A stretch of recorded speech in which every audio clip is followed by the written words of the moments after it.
One whom we all belovedly know as Lucky Ali, Maqsood Mahmood Ali, joining us today with his latest single that he's done with Eliza Botsa.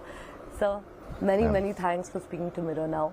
Thank you. I want to ask you, first of all, in this day and age where we're all, constantly on our phones, we're on our tabs, we're glued to our systems, you've brought out this song which has a larger message. The video also was done very beautifully, we've seen. How close is this song to you? It's your first song entirely sung in English by you. How close is this song really to you? Well, actually, it was not like that. The thing about this song was, this idea and expression, the song itself was already prepared when they came. They had this idea and they kind of like said, what do you think about it? And we also have this tradition of people being glued to their virtuality. So the song that Eddie, because Eliezer writes very well and sings also very well, and he's got a lovely deep voice.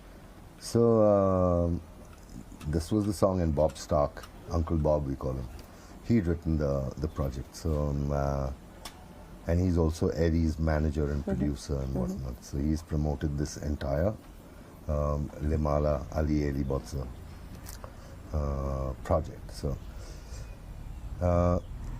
this particular song, Virtuality, for me also it was a surprise when I saw it. It was like, wow, they're trying to put forth a message of saying that everybody is just so lost in the phone. If you go to places like the Far East, you go to a railway station, you find people on their cell phones and just it's so impersonal.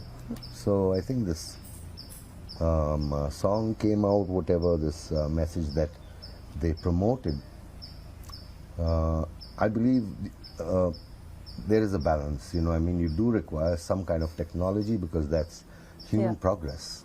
But to get dependent on that in place of what you really need to be dependent upon. First of all, gratefulness to the fact that we breathe air. We can't make air, right? We can't make water. You can do it, of course, but you'll never do it. Yeah. So touch the ground and get that feel of reality, and stop being airheaded about. Their message was very, and I like the work that has happened, and it's slow, in between times, and so that's how the Limala project has been, right from the beginning. Okay. It's been quite challenging. We saw that, the entire thing was shot in Ukraine. We saw the war that came in between. I wasn't there. It's still not ended. So, of course, on the other side of things, was it quite challenging, though you weren't really there, of course, in person? See, basically what artists do, like even, for example, if I need a set of strings to be recorded, and I want to get that quality, say, in a studio in Bangalore, and I want real music to be played. So I know I'll get the Vienna Orchestra. I can hire them and give them the brief that this is how I want it, this is how you send me your ideas on the project. So I believe, and from my understanding, that this is one of those kind of projects, because when you're doing creative, you do want to work with everything at this thing.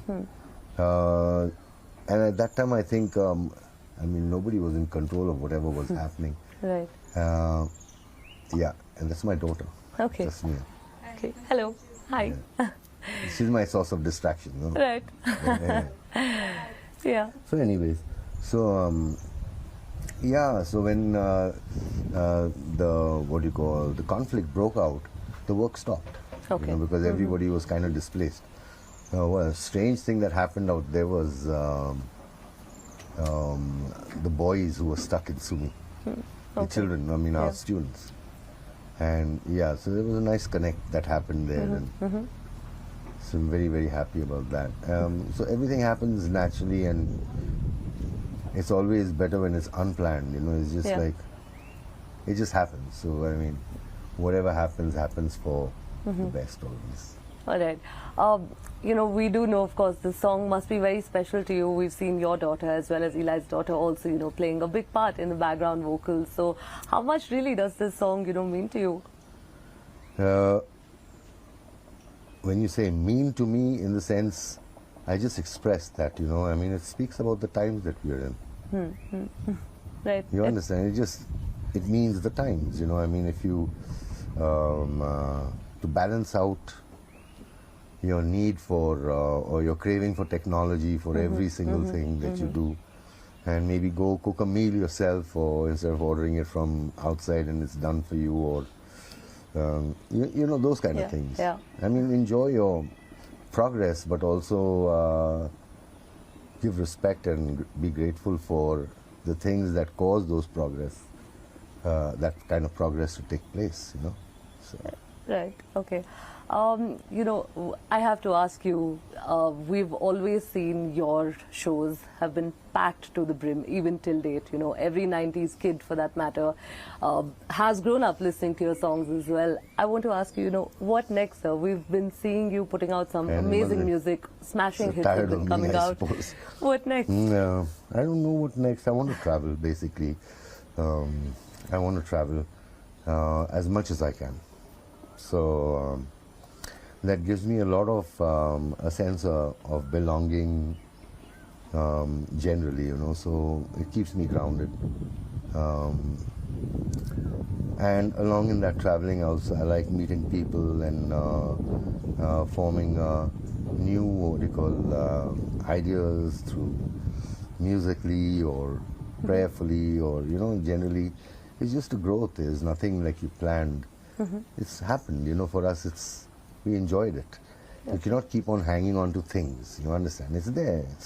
It is what it is. So, but you have to, like, you know, move on, and, you know, there are lots of other people behind you and working with you, you know. Right. Who need to be doing what they're doing. Okay, all right. And lastly, if I have to ask you, you know, we've always seen how, be it in live performance or otherwise, you're extremely passionate about the music that, you know, that you come out there and play. So how important is an audience for you? You know, even today you said, of course, that on your cards next is to travel a lot. You're going to be meeting a lot of people also, of course, I'm sure. For any performance for you, how important is your audience? Every performance that we do, I mean, people have come to see us, honor us, and give us this thing and sing our songs.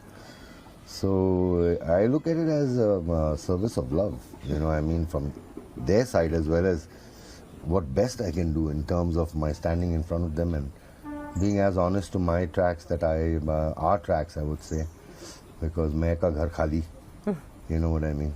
Okay. Yeah. So it's everybody's involvement. It's all the musicians put their own energies into it. So there's much to garner from that, get from that. So when that happens and everybody is like kind of like harmonious and the public is connected, then it rains. Okay. All right. And are we expecting some more exciting stuff coming from the Ali Live project? Ali, Yes. It'll happen. I mean, now Tasmia's and Ellie's daughter's song is about to come out at some point, in which we are also singing, lending our voices.